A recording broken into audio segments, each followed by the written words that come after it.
Hello YouTube. Are you looking to boost your GPA for high school? Here are my 3 tips for doing so. For background, I was in the honors program in my high school for all 4 years. I was salutatorian when I graduated with a 4.5 GPA and passed both AP Calculus tests with a 5. I know that other people will say they did more than I did, but in my school, I couldn't do any more even if I wanted to. For example, Calculus BC classes were held before school starts, and I took the AP Spanish test without taking a class on it, since I was born in a bilingual community and thought that would be enough to pass, which it was. So first off, find some fun competition. You notice that most of the annoying people tend to hang out with each other? This is the same with any group, so if you hang out with the smart people, you'll naturally improve in your grades. I noticed that my classes were easier when I took them with friends.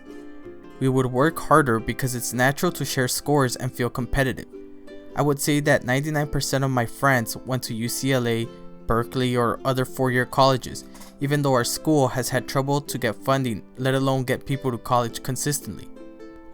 My friend that coded with me was also in the top 10 in our class, and we shared 3 out of every 5 classes.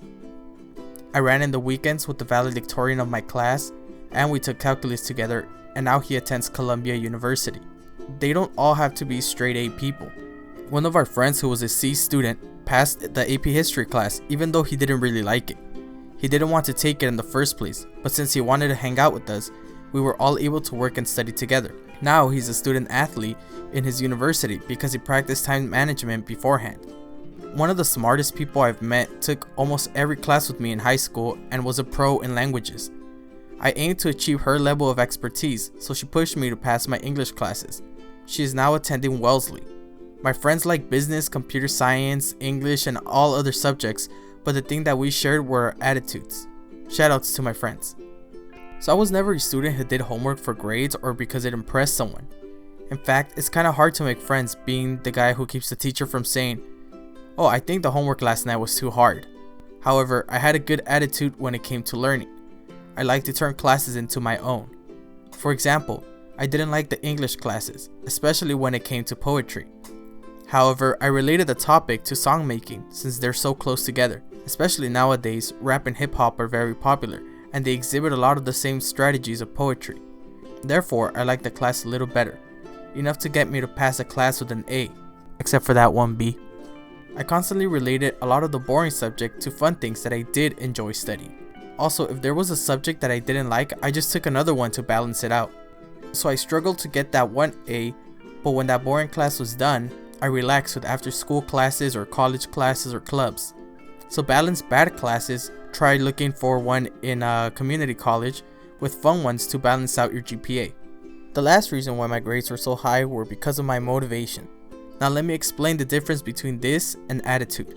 Motivation will not be able to directly change your attitude, but there is usually a correlation between them. For example, I had an innate pressure to maximize my public education, so I turned classes into my own. However, your motivation could be to fulfill your curiosity, to impress someone, because you're nervous or because you don't like to be wrong. Your motivations, on the other hand, are the physical stuff. For example, if I won the team math competition in 4th and 5th grade, my mom promised me to buy a PSP.